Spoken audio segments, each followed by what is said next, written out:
এনসিপির পদযাত্রায় ছাত্রলীগের হামলায় রণক্ষেত্র গোপালগঞ্জ, 4 জনের প্রাণহানি, কারফিউ জারি।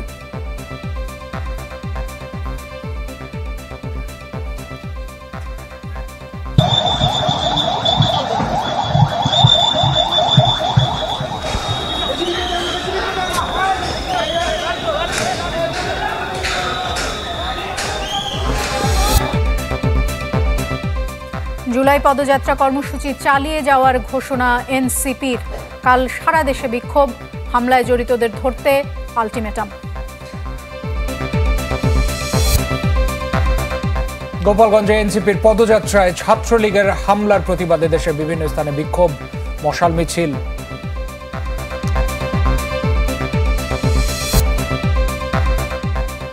গোপালগঞ্জে হামলাকারীরা ছাড় পাবে না, সরকারের বিবৃতি। ন্যাক্কারজনক ঘটনার নিন্দা বিএনপি জামায়াতের।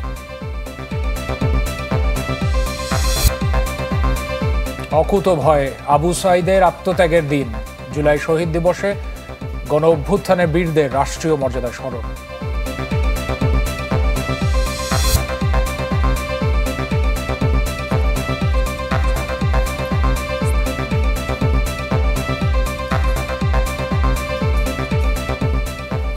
দর্শক, আমন্ত্রণ চ্যানেল 24-এর রাত 10টার খবরে। শুনছিলেন প্রেসিডেন্সি ইউনিভার্সিটি সংবাদ শিরোনাম। আপনাদের সাথে আমরা দুজন থাকছি, নাজদিন নাসির দোলা এবং রহমান রাশেদ। এনসিপির পদযাত্রায় আওয়ামী লীগ এবং সহযোগী সংগঠনের হামলায় রণক্ষেত্র গোপালগঞ্জ শহর। দিনভর চলে সংঘর্ষ, আগুন ভাঙচুরের ঘটনা। হামলা চালানো হয় জেলা কারাগার সহ বেশ কিছু গুরুত্বপূর্ণ স্থাপনায়। এরপরে পরিস্থিতি নিয়ন্ত্রণে আনার চেষ্টা চালায় সেনাবাহিনী, পুলিশ এবং বিজিবি। উদ্ভূত পরিস্থিতিতে গোপালগঞ্জে রাত 8টা থেকে কাল সন্ধ্যা 6টা পর্যন্ত কারফিউ জারি করেছে সরকার। বিকেলে সেনাবাহিনীর এপিসিতে গোপালগঞ্জ ছেড়েছেন অবরুদ্ধ এনসিপি নেতারা।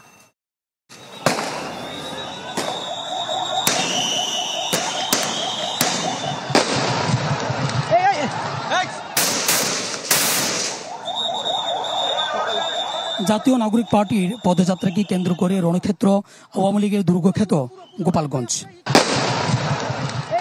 পূর্ব ঘোষিত কর্মসূচিতে নিষিদ্ধ ছাত্রলীগের হামলা। এরপর দফায় দফায় আইনশৃঙ্খলা বাহিনীর সাথে চলতে থাকে ধাওয়া পাল্টা ধাওয়া, ইট পাটকেল ও টিয়ারশেল নিক্ষেপ। এনসিপির সমাবেশের পর মঞ্চস্থলে আগুন ধরিয়ে দেয় আওয়ামী লীগের কর্মীরা।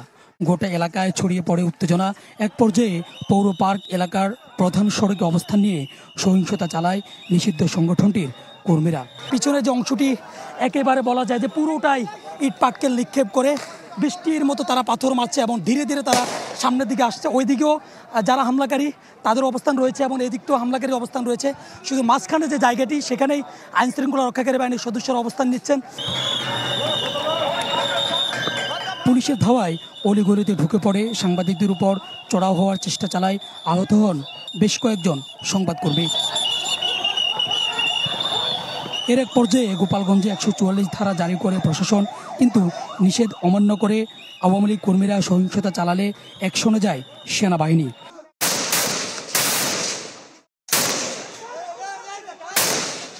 বেশ কয়েকটি এপিসি কার নিয়ে এগিয়ে গেলে পিছু হটতে থাকে সহিংসতাকারীরা। শহর জুড়ে সংঘর্ষ চলতে থাকে দুপুর থেকে সন্ধ্যা পর্যন্ত। এখানে শেষ নয়, এক পর্যায়ে গোপালগঞ্জে জেলা কারাগারে হামলা চালায় আওয়ামী লীগের কর্মীরা। পরে সেখানে অ্যাকশনে যায় সেনাবাহিনী। আজকে যারা এনসিপির প্রোগ্রামে এনসিপির পথসভায় হামলা করেছে তারা এই জেলা কারাগারটির প্রত্যেকটি জানালার কাজগুলো তারা ভেঙেছেন, এখানকার আসবাবপত্রগুলো ভেঙেছেন, এখানকার যে জিনিসপত্রগুলো রয়েছে সেগুলোর প্রতিও কিন্তু তারা হামলা করেছেন। পরবর্তীতে এখানকার যে আইনশৃঙ্খলা রক্ষাকারী বাহিনীর সদস্যরা তারাও কিন্তু রাস্তায় নেমে এসেছেন। সকালে এনসিপির সমাবেশের আগে মঞ্চস্থলে হামলা চালায় নিষিদ্ধ ছাত্রলীগের কর্মীরা। বন্ধ করে দেয় গোপালগঞ্জের বিভিন্ন রাস্তা। এর আগে সমাবেশের পর এনসিপির গাড়ি বহরে হামলা করে আওয়ামী লীগের নেতাকর্মীরা। সেই সময় নিরাপত্তার জন্য এনসিপির কেন্দ্রীয় নেতাদের এসপি কার্যালয়ে নিয়ে যায় পুলিশ। পরে এপিসি কারে জাতীয় নাগরিক পার্টির নেতাদের নিরাপদে সরিয়ে নেয় সেনাবাহিনী। সুলতান মাহমুদ আরিফ, চ্যানেল 24, গোপালগঞ্জ। দর্শক, ঢাকা থেকে সড়ক পথে গোপালগঞ্জ যাচ্ছিলেন আমাদের সহকর্মী শফিকুল ইসলাম সবুজ এবং সড়কের প্রতিবন্ধকতার কারণে বেশ দীর্ঘ সময় তার সেখানে মহাসড়কের বিভিন্ন অবস্থানও আমাদেরকে জানাচ্ছিলেন। তার সঙ্গে কথা বলে সবশেষ অবস্থা জানার চেষ্টা করব। সবুজ, প্রথমে জানাবেন যে আপনি এই মুহূর্তে কোথায় অবস্থান করছেন? খুব সম্ভবত এনসিপির যে সভাস্থল সেখানে। একটু জানাবেন যে পুরো রাস্তা জুড়ে আপনি কি পরিস্থিতি দেখেছেন, বিশেষ করে কারফিউ জারি হওয়ার কথা রয়েছে কিছুক্ষণের মধ্যে, সেটা বলবৎ হবে। আইন শৃঙ্খলা বাহিনী হয়ে গেছে ইতিমধ্যে, আইন শৃঙ্খলা রক্ষাকারী বাহিনীদের তৎপরতা কেমন, এছাড়া সার্বিকভাবে কিভাবে দেখেছেন, কি পরিস্থিতি দেখেছেন আপনি? পরিস্থিতির কথা যদি বলি, ঢাকা থেকে গোপালগঞ্জ আসতে ভাঙার পর থেকেই কিন্তু আজকে সকাল থেকে যে গোপালগঞ্জ এক প্রকার রণক্ষেত্র পরিণত হয়েছিল রাত পর্যন্ত, সেই প্রভাব কিন্তু ছিল। একাধিক জায়গায় আমরা প্রতিবন্ধকতা দেখেছি এবং রাত 8টা থেকে যেহেতু এরই মধ্যে কারফিউ জারি হয়ে গেছে, তো সেই প্রভাব কিন্তু এরই মধ্যে শহরে পড়তে শুরু করেছে। আমি রাশেদ ঠিক এই মুহূর্তে রয়েছি পৌর উন্মুক্ত মঞ্চ গোপালগঞ্জ শহরে। এই মঞ্চটিতে কিন্তু আজকে দুপুর 2টার সময় এনসিপির নেতারা এসেছিলেন এবং এখান থেকে তাদের যে কর্মসূচি ছিল সেই কর্মসূচি তারা পালন করে ফিরে যাওয়ার সময় হামলার ঘটনা ঘটে এবং তারা আসার আগেও কিন্তু এখানে হামলার ঘটনা ঘটে। এখনও কিন্তু আগুন এখানে জ্বলছে। এখানে যে সামিয়ানা সহ কার্পেট যে অন্যান্য আসবাব ছিল, চেয়ারপত্র ছিল, সেগুলো কিন্তু পুড়ছে। এখন ঘড়িতে বাজে রাত 10টা কিন্তু পেরিয়ে গেছে। 8:30টার পরপরই কিন্তু বলা চলে গোপালগঞ্জ শহর আওয়ামী লীগ এবং নিষিদ্ধ ছাত্র সংগঠন ছাত্রলীগের নেতাকর্মীরা এই রাস্তা থেকে সরে গেছেন এবং যেহেতু 8টার পর থেকে কারফিউ জারি হয়েছে এবং কারফিউর পর জারির পর থেকে কিন্তু প্রধান সড়কে অর্থাৎ মহাসড়কে যে সড়কটি ভাঙা থেকে শুরু করে খুলনার দিকে গেছে এবং গোপালগঞ্জ হয়ে যে সড়কটি গেছে গোপালগঞ্জের মধ্য দিয়ে, এই সড়কে আমরা বিজিবি এবং সেনাবাহিনীর টহল দেখেছি। কিন্তু মূল শহরে এখন আমরা যে অঞ্চলটিতে রয়েছি, যেমন আমার ঠিক উল্টা পাশেই হচ্ছে জেলার দায়রা জজ আদালত, এর পাশে সার্কিট হাউস, ডিসির কার্যালয়। তো পুরো রাস্তায় কিন্তু যে আজকে সারাদিন এখানে যে এক ধরনের ধ্বংসস্তূপ বা রণক্ষেত্র ছিল তার চিহ্ন কিন্তু রয়েছে। আগুনের পুড়ে গেছে। তারপরে বিভিন্ন রাজনৈতিক দলের যে তোরণ ছিল সেই তোরণগুলোও কিন্তু মঞ্চ রাস্তায় প্রতিবন্ধকতা রয়েছে। তো সব মিলে যে সারাদিন এক ধরনের ধ্বংসযজ্ঞ পুরো অঞ্চল জুড়ে চলেছে, ধাওয়া পাল্টা ধাওয়া হয়েছে, পাল্টাপাল্টি হামলা হয়েছে, তো তার রেশ কিন্তু এখন এই শহর জুড়ে রয়েছে। এবং এখন পর্যন্ত কিন্তু যেহেতু একাধিক প্রাণহানির ঘটনা আমরা এখানে জানতে পেরেছি, পুলিশের পক্ষ থেকে কিন্তু আনুষ্ঠানিক কোনো ব্রিফিং আমি আসার পরে শুনিনি। হয়তো আমাদের অন্য সহকর্মীরা সেই ব্রিফিং কভার করেছেন। সুলতান মাহমুদ আরিফ ছিলেন সকাল থেকে গোপালগঞ্জ শহরে এবং মাইকে কিন্তু ঘোষণা করা হয়েছে যে আজকে রাত 8টা থেকে আগামীকাল সন্ধ্যা 6টা পর্যন্ত এই গোপালগঞ্জের মানুষ যাতে অতি প্রয়োজন ছাড়া রাস্তায় না বের হন। এবং এখন কিন্তু বলা চলে থমথমে পরিস্থিতি, দোকানপাট সব বন্ধ। 2-1জন মানুষ হয়তো মাঝে মাঝে হেঁটে যাচ্ছেন। তো সব মিলে সারাদিনের যে রেশ, তার রেশ কিন্তু এখন স্পষ্ট রয়েছে পুরো শহর জুড়ে এবং মানুষের মধ্যে এক ধরনের আতঙ্ক বিরাজ করছে। তো স্বভাবতই ধারণা করা হচ্ছে যে আজকে সারাদিনে যে সহিংসতা কিংবা যারা নাশকতা করেছেন তাদের বিরুদ্ধে হয়তো রাতভর আইনশৃঙ্খলা রক্ষাকারী বাহিনীর কোনো অভিযান পরিচালিত হবে, এমন ইঙ্গিত কিন্তু আইনশৃঙ্খলা রক্ষাকারী বাহিনীর সদস্য যারা এই জেলায় রয়েছেন তারা আমাদেরকে দিয়েছেন। সবুজ, একটু জানাবেন যে আর কোনো তথ্য জানাতে পারেন কিনা, বিশেষ করে সারাদিনে কতজন আহত হয়েছেন বা হাসপাতালে কতজনকে নিয়ে যাওয়া হয়েছে, এরকম কোনো তথ্য আপনাদের কারো কাছে আছে? এবং আরও একটি জিনিস একটু যদি যোগ করতে চাই সবুজ, যে 4জন নিহত হয়েছেন তাদের পরিচয় কি জানা গেছে কিনা, তাদের কোনো রাজনৈতিক দলের সাথে কোনো সংশ্লিষ্টতা ছিল কিনা এবং কিভাবে তারা মারা গেছেন, এই বিষয়গুলো কি জানতে পেরেছেন কিনা? আসলে গেল 5 আগস্টের পর থেকে এখন পর্যন্ত প্রকাশ্যে কিন্তু ছাত্রলীগের কর্মসূচি বাংলাদেশের বেশিরভাগ অঞ্চলে নেই। তো গোপালগঞ্জ যেহেতু আওয়ামী লীগের দুর্গখ্যাত একটি জেলা, তো গোপালগঞ্জে কিন্তু গতকাল দুপুরের পর থেকে আমরা সামাজিক যোগাযোগ মাধ্যমে দেখছিলাম যে এখানে নানা ধরনের স্লোগান দেওয়া হচ্ছিল, নানা ধরনের কর্মসূচির ঘোষণা দেওয়া হচ্ছিল ফেসবুকের মাধ্যমে। তো যারা মারা গেছেন ছাত্রলীগের বিভিন্ন পেজ থেকে কিন্তু সেই ঘোষণাগুলো দেওয়া হয়েছে, তাদের পরিচয় দেওয়া হচ্ছে যে তারা ছাত্রলীগের কর্মী ছিলেন কিংবা আওয়ামী লীগের কর্মী সমর্থক ছিলেন। তবে এখন পর্যন্ত পুলিশের পক্ষ থেকে কিংবা দায়িত্বশীল কারো কাছ থেকে কিন্তু জানানো হয়নি এবং জেলা আওয়ামী লীগের বিভিন্ন লেয়ারের নেতাকর্মী যারা ছিলেন তারা যেহেতু পলাতক রয়েছেন, তো ফলে তাদের যে সুনির্দিষ্ট পরিচয় কিংবা তাদের পক্ষে কেউ এন্ডোর্স করবেন প্রশাসনের সামনে এসে, সেই অবস্থা কিন্তু এই অঞ্চলে নেই। তবে জেলা যে 250 শয্যার যে হাসপাতাল রয়েছে, সেই হাসপাতালের যিনি আবাসিক সার্জন চিকিৎসক রয়েছেন, তিনি যে তথ্য দিয়েছেন 50 জনের মতো সেখানে গেছেন এবং 15 জন গুলিবিদ্ধ অবস্থায় গেছেন এবং তাদেরকে বিভিন্ন হাসপাতালে এখান থেকে প্রেরণ করা হয়েছে এবং কয়েকজন এখানে এখন চিকিৎসাধীন রয়েছেন। সবুজ, অসংখ্য ধন্যবাদ আপনাকে, আপনিও নিরাপদে থাকবেন। শফিকুল ইসলাম সবুজ আমাদের সাথে যুক্ত হয়েছিলেন গোপালগঞ্জ থেকে। এনসিপির আহ্বায়ক নাহিদ ইসলাম তিনি বলেছেন যে গোপালগঞ্জের হামলা প্রমাণ করে যে আওয়ামী লীগ একটি জঙ্গি দল। যত বাধা বিপত্তি আসুক এনসিপির পদযাত্রা শান্তিপূর্ণভাবে চলবে বলেও তিনি বলেছেন। এছাড়াও আগামী 24 ঘন্টার মধ্যে হামলায় জড়িতদের গ্রেপ্তারের দাবি জানান তিনি। একই সাথে প্রশাসনের ভূমিকা নিয়েও প্রশ্ন তোলেন নাহিদ। রাতে খুলনায় প্রেস ক্লাবে সংবাদ সম্মেলনে এমনটি জানানো হয়। মুজিববাদীদের বিরুদ্ধে আমাদের যে লড়াই, যে সংগ্রাম, সেই সংগ্রাম আসলে শেষ হয়ে যায়নি। সরকারকে অবশ্যই কঠোর অবস্থানে যেতে হবে, জনগণকেও সচেতন হতে হবে এবং এই যে আমাদের লড়াই মুজিববাদের বিরুদ্ধে, সেই লড়াই চলমান রাখতে হবে। আগামী 24 ঘন্টার মধ্যে তাদেরকে গ্রেফতার করতে হবে এবং পরবর্তীতে তদন্ত সাপেক্ষে বিচারের আওতায় আনতে হবে। গোপালগঞ্জে দিনভর এই সংঘর্ষের ঘটনায় 4 জনের প্রাণহানির খবর আমরা পেয়েছি। বিষয়টি নিশ্চিত করেছেন গোপালগঞ্জ সদর হাসপাতালে আবাসিক চিকিৎসক শেখ মোহাম্মদ নাবিল। নিহতরা হচ্ছেন জেলা শহরের উদয়ন রোডের যুবলীগ সদস্য দীপ্ত সাহা, থানাপাড়ার রমজান কাজী, সদর উপজেলার আরপাড়া এলাকার ইমন তালুকদার এবং একজনের পরিচয় এখন পর্যন্ত পাওয়া যায়নি। সদর হাসপাতালের আবাসিক চিকিৎসক জানিয়েছেন সবাই গুলিবিদ্ধ হয়ে মারা গেছেন। এছাড়া বিভিন্ন গণমাধ্যমে 4 জন আহতের খবর পাওয়া যাচ্ছে।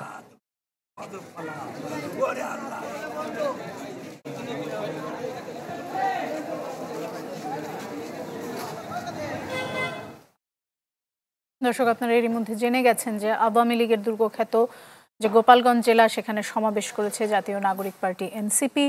মার্চ টু গোপালগঞ্জ কর্মসূচি সকাল থেকেই প্রতিহতের চেষ্টা করে ছাত্রলীগ এবং আওয়ামী লীগ, তবে বাধা উপেক্ষা করেই শেষ পর্যন্ত সমাবেশ হয়েছে। এ সময় গোপালগঞ্জে মুজিববাদের কবর রচনার ঘোষণা দিয়েছেন দলটির নেতারা।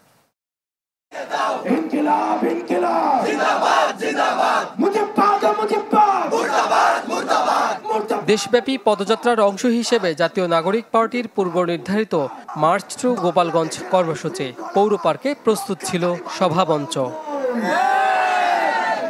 হামলা উপেক্ষা করে সমাবেশস্থলে পৌঁছান এনসিপির কেন্দ্রীয় নেতারা। প্রথমবারের মতো আওয়ামী লীগের ঘাঁটি গোপালগঞ্জের মাটিতে দাঁড়িয়ে মুজিববাদের কবর রচনার ঘোষণা দেয় এনসিপি। গোপালগঞ্জ নামে এই বাংলাদেশে, সামনের বাংলাদেশে কোনো বৈষম্য হবে না। গোপালগঞ্জ নামেও চাকরিতে কোনো বৈষম্য আমরা সহ্য করব না, কিন্তু গোপালগঞ্জেও কোনো সন্ত্রাসীদের আস্তানা আমরা সহ্য করব না। মুজিববাদীরা মুক্তিযুদ্ধকে কলুষিত করেছে, গোপালগঞ্জকেও কলুষিত করেছে। সেই গোপালগঞ্জকে আমরা আবার পুনরুদ্ধার করব, আবার সমুন্নত করব। এনসিপির কেন্দ্রীয় নেতারা হুঁশিয়ারি দেন হামলা চালিয়ে দমিয়ে রাখা যাবে না। বলেন শেখ হাসিনা গোপালগঞ্জকে নিজের মনে করলে ভারতে না গিয়ে গোপালগঞ্জ আসতেন। যে বাংলাদেশ থেকে আওয়ামী লীগ গোপালগঞ্জকে বিচ্ছিন্ন করার চেষ্টা করেছে, সে আওয়ামী লীগ এর এই ষড়যন্ত্রকে নস্যাৎ করে এই গোপালগঞ্জের মানুষদেরকে সাথে নিয়েই আমরা নতুন বন্দোবস্তের রাজনীতি প্রতিষ্ঠা করবো ইনশাআল্লাহ। হাসিনা আপনাদের ছেলে পালিয়ে গিয়েছে। গোপালগঞ্জকে যদি উনি ধারণ করতেন তাহলে ভারতে না গিয়ে উনি গোপালগঞ্জেই আসতেন। উনার মতো স্বার্থপর উনি উনার ফ্যামিলির মানুষ ছাড়া গোপালগঞ্জবাসীর কথা একবারও ভাবেন না। গোপালগঞ্জবাসীদের প্রতি এনসিপি নেতাদের আহ্বান আওয়ামী লীগের কথা শুনে জীবন বিপন্ন না করার। আগামীর বাংলাদেশে এই গোপালগঞ্জে যারা বিবেকবান নাগরিক, আমরা তাদের হয়ে লড়াই করব এবং গোপালগঞ্জ নাম শুনলে কোনো বৈষম্য আমরা করতে দিব না। নতুন একটি বাংলাদেশ গঠনের অভিপ্রায়ে বাংলাদেশমুখী রাজনীতি করতে চাচ্ছি। আপনারা আমাদের সাথে থাকবেন। নির্যাতিত যারা হয়েছেন, নিপীড়িত যারা হয়েছেন, আমরা আপনাদের ইনশাআল্লাহ ভবিষ্যতে সাথে থাকার চেষ্টা করব। গোপালগঞ্জবাসীকে সাথে নিয়েই নতুন বাংলাদেশ প্রতিষ্ঠার আহ্বান জানান এনসিপি নেতারা। তারাও আমাদের সাথে থাকবে। কাজী ফয়সাল, চ্যানেল 24, ঢাকা। এদিকে এনসিপির জুলাই পদযাত্রা কর্মসূচিকে কেন্দ্র করে এনসিপি নেতাদের উপর আওয়ামী লীগ এবং তার সমর্থকদের হামলার প্রতিবাদে বিক্ষোভ করেছে বাংলাদেশ ইসলামী ছাত্র শিবির। বুধবার রাতে ঢাকা বিশ্ববিদ্যালয় থেকে প্রতিবাদ মিছিল বের করেন তারা। পরে বিশ্ববিদ্যালয়ের ভিসি চত্বর হয়ে রাজু ভাস্কর্যে এসে এই বিক্ষোভ সমাবেশ করে ছাত্র শিবির। এদিকে এতে নেতাকর্মীরা গোপালগঞ্জে হামলার নিন্দা জানিয়েছেন। একই সাথে এই হামলায় জড়িতদের বিচারের দাবি জানান শিবির নেতাকর্মীরা। এদিকে কক্সবাজারে বিএনপি নেতা রহিম হত্যার বিচারের দাবিতে দেশব্যাপী আইন শৃঙ্খলার অবনতির প্রতিবাদে মশাল মিছিল করেছে ঢাকা বিশ্ববিদ্যালয় ছাত্রদল। টিএসসি থেকে মশাল মিছিল শুরু হয়ে ক্যাম্পাস প্রদক্ষিণ করে আবারও টিএসসিতে ফেরত আসে। এ সময় প্রশাসনে এখনও স্বৈরাচারের দোষরা রয়েছেন বলে অভিযোগ করেন তারা। বলেন, জামায়াতের সন্ত্রাসীরা কক্সবাজারের বিএনপি কর্মী আব্দুর রহিমকে হত্যা করেছে। অন্তর্বর্তী সরকারের বিরুদ্ধে ব্যর্থতার অভিযোগ তুলে পদত্যাগের দাবি করেন। এছাড়া বিকেলবেলা গোপালগঞ্জে জাতীয় নাগরিক পার্টির উপর হামলার প্রতিবাদে বিক্ষোভ করে ইনকিলাব মঞ্চ সহ বিভিন্ন সংগঠন। এদেশের মানুষের জানমালের নিরাপত্তা না দিতে পারেন, আপনারা অতি দ্রুত পদত্যাগ করুন, না হলে বাংলাদেশ জাতীয়তাবাদী ছাত্রদল বসে থাকবে না। এদেশের মানুষের নিরাপত্তার জন্য, এদেশের গণতন্ত্রের জন্য এদেশে আমরা আবার জুলাই নিয়ে আসবো। আপনারা নিজেদের হাইপ তোলার জন্য একের পর এক বিতর্কিত মন্তব্য করবেন, আর বাংলাদেশের গণতন্ত্রপন্থীরা, বাংলাদেশের স্বাধীনতা এবং সার্বভৌমত্বের প্রশ্নে যারা আপোষহীন, তারা মুখে আঙ্গুল দিয়ে বসে থাকবে। তাহলে আপনারা বোকার স্বর্গে বসবাস করছেন। গোপালগঞ্জে এনসিপির পদযাত্রায় হামলার প্রতিবাদে দেশের বিভিন্ন স্থানে ব্লকেট কর্মসূচি পালন করেছেন এনসিপির নেতাকর্মীরা। বিকেলে বিক্ষোভ মিছিল বের করা হয় বন্দরনগরী চট্টগ্রামে। স্লোগানে মুখর হয়ে ওঠে পুরো এলাকা। রাজবাড়ীর গোয়ালন্দ মোড়ে অবস্থান নিয়ে নেতাকর্মীরা দাবি জানিয়েছেন হামলাকারীদের দ্রুত গ্রেপ্তারের। এ সময় ঢাকা এবং খুলনাগামী মহাসড়ক এবং রাজবাড়ী ফরিদপুর আঞ্চলিক মহাসড়কে আটকে যায় যানবাহন, সৃষ্টি হয় দীর্ঘ যানজট। নওগাঁ শহরের কাজীর মোড়ে সড়ক বন্ধ করে অবস্থান নেন বৈষম্য বিরোধী ছাত্ররা। এছাড়া সিলেট, যশোর, নারায়ণগঞ্জ এবং নোয়াখালীতে একই দাবিতে কর্মসূচি পালন করেছেন এনসিপি নেতাকর্মীরা। এনসিপির পদযাত্রায় হামলার ঘটনায় সৈয়দপুর বিমানবন্দরে কথা বলেছেন উপদেষ্টা আসিফ নজরুল এবং সৈয়দা রিজওয়ানা হাসান। জানিয়েছেন, প্রশাসনের গাফিলতি থাকলে তদন্ত করে ব্যবস্থা নেওয়া হবে। আমরা যেই পুলিশ নিয়ে কাজ শুরু করেছি, সেই পুলিশ হচ্ছে আওয়ামী লীগ 15 বছর যাবৎ নিজের দলীয় লোক নিয়োগ দিয়ে ধীরে ধীরে এই পুলিশটাকে গড়ে তুলেছে। সেই পুলিশ আমাকে 100% সাপোর্ট প্রথম দিন থেকে দিতে পারবে বলেন। মাত্রা আমি বলবো না, ছোট মাত্রারই বা হবে কেন? এটা কোনোভাবেই গ্রহণযোগ্য না। এটা অবশ্যই শাস্তির মুখোমুখি হবে এবং প্রশাসনের যদি কোনো গাফিলতি থাকে তাহলে প্রশাসনের বিরুদ্ধে ব্যবস্থা নেওয়া হবে। দর্শক, দুই উপদেষ্টার বক্তব্য শুনছিলেন। গোপালগঞ্জে তরুণদের কর্মসূচিতে সহিংসতা অগ্রহণযোগ্য বলে বিবৃতি দিয়েছে অন্তর্বর্তী সরকার। বিকেলে প্রেস উইং থেকে পাঠানো বিবৃতিতে বলা হয়েছে, শান্তিপূর্ণ সমাবেশে হামলা মৌলিক অধিকারের লঙ্ঘন। বিবৃতিতে উল্লেখ করা হয়, নিষিদ্ধ ঘোষিত ছাত্রলীগ এবং আওয়ামী লীগের কর্মীরা এই হামলা চালিয়েছে এবং যারা এই কাজ করেছে তাদের কেউই রেহাই পাবে না। অপরাধীদের চিহ্নিত করে দ্রুতই তাদের আইনের আওতায় আনা হবে বলেও বিবৃতিতে উল্লেখ করা হয়। এছাড়া দেশে সহিংসতার কোনো স্থান নেই বলেও উল্লেখ করা হয়েছে বিবৃতিতে। ন্যায় বিচার জয়লাভ করবে বলে জানানো হয়েছে।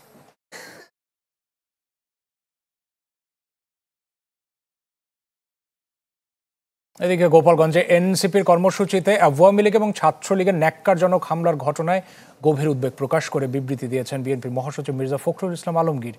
বিবৃতিতে হামলার নিন্দা জানান তিনি। বলেন, আওয়ামী দুষ্কৃতিকারীরা আবারও দেশে অস্থিতিশীল পরিস্থিতি তৈরি করে ফায়দা হাসিলের অপতৎপরতায় লিপ্ত। গোপালগঞ্জের ঘটনায় জামায়াতে ইসলামের আমির শফিকুর রহমান বলেছেন, এনসিপির সভা সমাবেশ তাদের রাজনৈতিক অধিকার। হামলায় জড়িতদের বিরুদ্ধে ব্যবস্থা নিতে সরকারের প্রতি আহ্বান জানান তিনি। হামলার নিন্দা জানিয়েছে নাগরিক ঐক্যের সভাপতি মাহমুদুর রহমান মান্নাও। তিনি বলেছেন, হামলার ঘটনায় অন্তর্বর্তী সরকার এবং আইন শৃঙ্খলা বাহিনীর ব্যর্থতা দায়ী। নিন্দা জানিয়েছেন ইসলামী আন্দোলনও। একটা মিছিল আসছে, তাকে প্রোটেকশনই যদি দিতে না পারে পুলিশ, তো পুলিশ করবে কি? গোপালগঞ্জে এই যে হামলা করে ভাঙচুর যাই হলো, আমি মনে করি পুলিশ তৎপর হলে এটা ঠিকই বন্ধ করা যেত, কিন্তু পুলিশ তৎপরই নয়, অথবা পুলিশ সজাগ নয়, পুলিশ যা হচ্ছে ওকে আমার কি করার আছে। হ্যাঁ, কোনো দল কোনো প্রোগ্রাম থ্রো করতে পারে, কর্মসূচি দিতে পারে, পালন করতে পারে, এই অধিকার তো আছে। এখানে অযথা সংঘাত সৃষ্টি করা এটা তো ভালো হয় না। এর দ্বারা কি হবে? মামলা মোকদ্দমা হবে, অনেক ভালো মানুষ হয়রানির শিকার হবে, এটা দরকার ছিল না। রংপুরে নানা কর্মসূচিতে পালিত হয়েছে জুলাই শহীদ দিবস। দিনটি ঘিরে আবু সাইদের কবরে শ্রদ্ধা জানান সর্বস্তরের মানুষ। এছাড়াও বেগম রোকেয়া বিশ্ববিদ্যালয়ের নানা আয়োজনে অংশ নিয়েছেন আইন উপদেষ্টা এবং পরিবেশ উপদেষ্টা। দিবসের শুরু থেকে রংপুরের পীরগঞ্জের জাফরপাড়ায় শহীদ আবু সাইদের কবরে ফুল দিয়ে শ্রদ্ধা নিবেদন করা হয়। এ সময় সেখানে ছিলেন জেলা প্রশাসক, বেগম রোকেয়া বিশ্ববিদ্যালয়ের উপাচার্য, ছাত্রদল সভাপতি, বিএনপি ও জামাত সহ বিভিন্ন রাজনৈতিক দলের নেতাকর্মীরা। মামলা কার্যক্রম যেন ত্বরান্বিত হয়, গতি যেন বৃদ্ধি পায়, সেটার জন্য আমরা চেষ্টা করছি। আবু সাইদ এখন নেই, আমরা আবু সাইদ থেকে কি শিখতে পারলাম সেটাই বাংলাদেশে বড় প্রাসঙ্গিক ব্যাপার। শহীদ আবু সাইদের প্রতি আমাদের শ্রদ্ধা, ভালোবাসা এটা আগে যেরকম ছিল আরো এখন অনেক গুণ বেড়ে গেছে। এক পর্যায়ে কান্নায় ভেঙে পড়েন আবু সাইদের বাবা মা, দাবি করেন ছেলে হত্যার বিচার। সরকার যেন নির্দিষ্টভাবে অপরাধীকে আইনের আওতায় নিয়ে আসে, যেন তার বিচার করে। অন্যদিকে বেগম রোকেয়া বিশ্ববিদ্যালয় ক্যাম্পাসে কালো ব্যাজ ধারণ করে শোক র্যালি বের করা হয়। এরপর আবু সাইদ তোরণ ও জাদুঘরের ভিত্তিপ্রস্তর সহ একটি স্মৃতিস্তম্ভ স্থাপনের কাজ শুরু হয়। পরে আলোচনা সভায় অংশ নেন উপদেষ্টা ডক্টর আসিফ নজরুল ও রিজওয়ানা হাসান। এ সময় তারা আবু সাইদ সহ জুলাই আন্দোলনে হত্যাকাণ্ডের বিচারের আশ্বাস দেন। আপনাদের সন্তানরা আমাদেরকে চির ঋণী করে রেখেছে, এটা আমরা মনে রাখি। শুধু এটুকু বলে গেলাম, আমি নিশ্চিত, আমার দৃঢ় বিশ্বাস, আমাদের সরকারের শাসন আমলে আপনারা আবু সাইদ হত্যাকাণ্ডের বিচার দেখে যাবেন। যদি সত্যিকার অর্থে বিচার চাই, তাহলে আমাদের বৈষম্যহীন সমাজ গড়তে হবে, তাহলে আমাদের ন্যায় এবং সমতা ভিত্তিক সমাজ গড়তে হবে, দুর্নীতি বিরোধী সমাজ গড়তে হবে, সুশাসনের সমাজ গড়তে হবে। দিনের শেষে সামাজিক ও সাংস্কৃতিক বিভিন্ন সংগঠনগুলো নানা কর্মসূচিতে পালন করেছে জুলাই শহীদ দিবস। তানিম রহমান, চ্যানেল 24।